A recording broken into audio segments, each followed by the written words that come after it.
So recently, I have been exposed to a very strange phenomenon. You see, I consistently find people who seem to have the same thought processes and behave the same way. I have called this condition, this disease of the mind that seems to be affecting all these people, radicalized normie syndrome.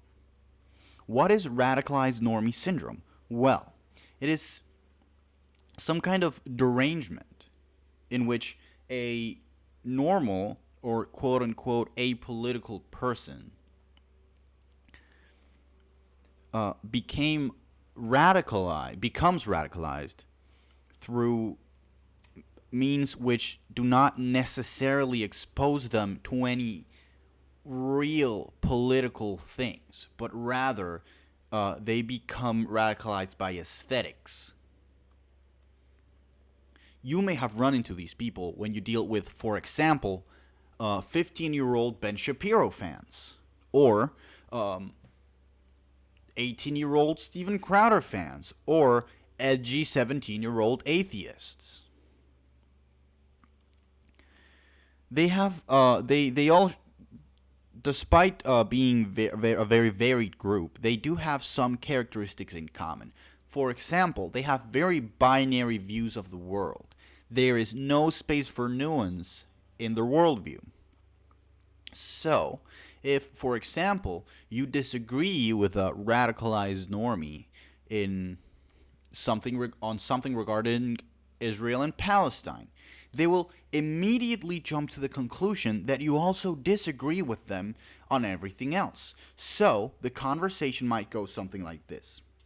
You say, "Oh man, I really wish Israel would not try to commit a genocide."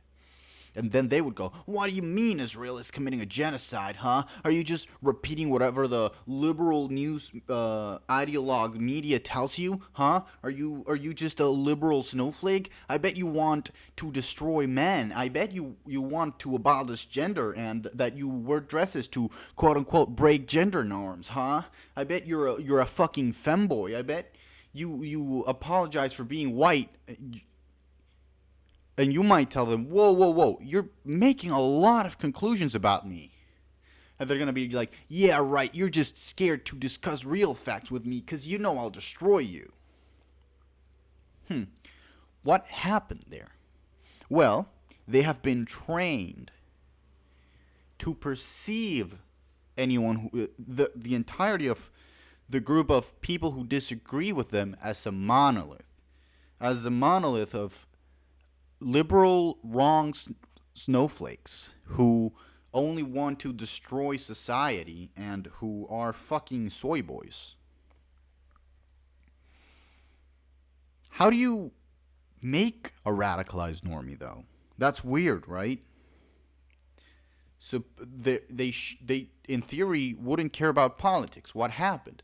Well, there's a series of steps that you can take to give someone radicalized normie syndrome. Specifically, 7 steps. And remember, radicalized normie syndrome is not exclusive to any sides. You can be a radicalized normie atheist. You can be a radicalized normie leftist. You can be a radicalized normie fascist. The thing about radicalized normies is not an ideology. Because they have no ideology, they only have aesthetics. They only have stereotypes. That being said, here are the 7 steps to radicalize a normie. Step 1. Make them feel smart. When a normie starts watching you, usually they have barely formed any political opinions. So, if you want them to adopt yours, you have to seem like the smartest guy in the room. Ape the aesthetics of intellectualism while rejecting it. So, for example, you might say, "Well, I'm just interpreting the facts and logic, you know? I've seen the data, and here's the conclusion I have reached about the data. And then when someone tries to confront you with a study, you can say, well, no, that study's biased. Here's my conclusion, and that's the facts. I'm just saying the facts. You know? And then you tell your audience, hey, the people following me are the real intellectuals. The other intellectuals, no, they're just the liberal demon baby sucking establishment. We deal with facts and logic, right? Step number 2. The other side wants to get you.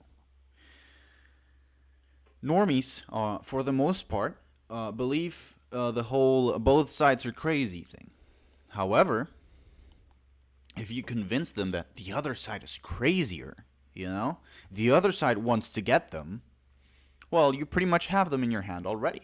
So demonize others, make them look scary and evil, make them the baby murderers, make them the ones who want to import black people to destroy the white population and stuff. So tell them they're safe with you because you fight for what's right. You fight for the American way. You fight for the preservation of the traditional nuclear family. Now you have appealed to the normies' sense of normality, which they will probably want to keep, and you are one step closer to radicalizing this normie. Number 3, make your side seem like the only one to go to. Make it seem like your positions are moderate, like you're about as center as them. You're just a little bit. You've just been exposed a little bit more to the world.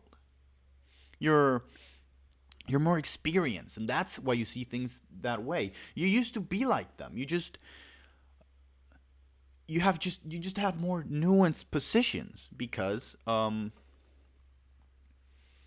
you've been exposed to more things. But you're still a moderate person. Your opinions are perfectly normal to have. There's nothing wrong or weird about them.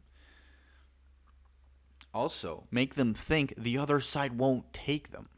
Tell them no, they're just crazy ideologues. They're purists. They won't let you in if you've ever done anything bad. They'll just cancel you for anything you've ever done.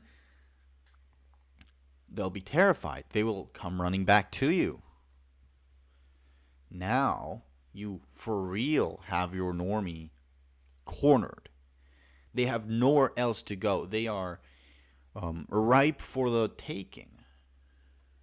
Step number 4. Appeal to common sense and intuition. You're just stating the facts and you just have some questions. Don't make appeals to logic. Don't make them think. Because if you make them think, you lose them. Normies don't want to think about politics and racial issues and genocides. Normies want to be right, and that's about it. So, say things like, I'm just stating the facts. I just have some questions that the evil liberal establishment is trying to censor because they don't like dissenters. 1350, if you know what I'm talking about, is a great example of this. Never ask the whys, just say, 1350, interesting, huh? I wonder what that could imply for a certain portion of our population. But never engage with the why. If you engage with the why, the true answer might come up, and the normie might be put off by your dishonesty. So, appeal to their intuition instead. Wait for give the normie just some facts. Imply some things. Let them conclude what you want them to conclude. Or, if you're especially rhetorically effective, you can make the conclusion for them if you're willing to be that dishonest. Number 5. Facts only care about your feelings. This is slightly related to the last point. So, give them the facts that agree with how they feel about the world. Let confirmation bias do the rest. So, if you've already partially radicalized your normie and they're now a little racist, tell them how black people in the United States commit a disproportionate amount of crime. This will set them off. They will feel validated in their beliefs. Um, Suddenly, what they feel is facts. You know, so he's not working on feelings. He's not working on his weird sense of disgust that he never unlearned. He just cares about the facts. Religious cults sometimes are especially good at this by teaching you your entire life to think that something is a sin. Sin is especially the concept of sin is especially useful for this. If you convince somebody that some actions or some things are just intrinsically evil, well then you don't have to justify vilifying certain groups of people. Number 6. Let's say, for the sake of argument, that I'm right. Make use of intellectual dishonesty and, in general, dishonest rhetorical strategies. Normies love blood sports. They love watching Ben Shapiro destroys lefty college student compilation number 34, where Ben Shapiro uses the same 5 talking points to humiliate nervous college students. What is actually going on there is that Ben Shapiro is very, very good at being dishonest, at using straw man to embarrass or disassemble the arguments of inexperienced college students.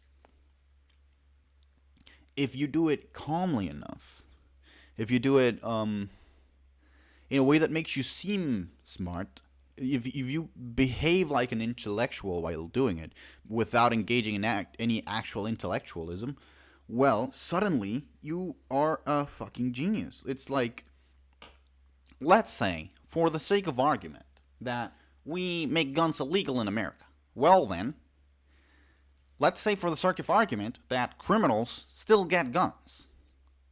So, by conclusion, all the criminals are going to kill us. So you have, you technically you're right. If you say, for the sake of argument, those two things, you might be able to conclude that third one. If you're clever enough, you can hide those, let's say I'm right, which is basically what Ben Shapiro does, without making it seem like that's what you're doing. Number 7. Glorify yourself and humiliate others. Again, this is back to step 1. Adopt the aesthetics of intellectualism. You want to seem like the super Jupiter brain, infinite fractal wrinkle brain intellectual, whereas the other side is the screaming, reeing feminazis. You want to act calm. You have to be calm, not civil, calm. You can be disrespectful and even insult people without losing your calm. But you have to act calm because what people see is how red your fucking face is, how loud your voice is, how much you're moving your hands when you yell at the other side that they're fucking demons or whatever. Use emotionally charged language and imagery to describe yourself and others and respective actions. So, if you were making an argument against, say, immigration,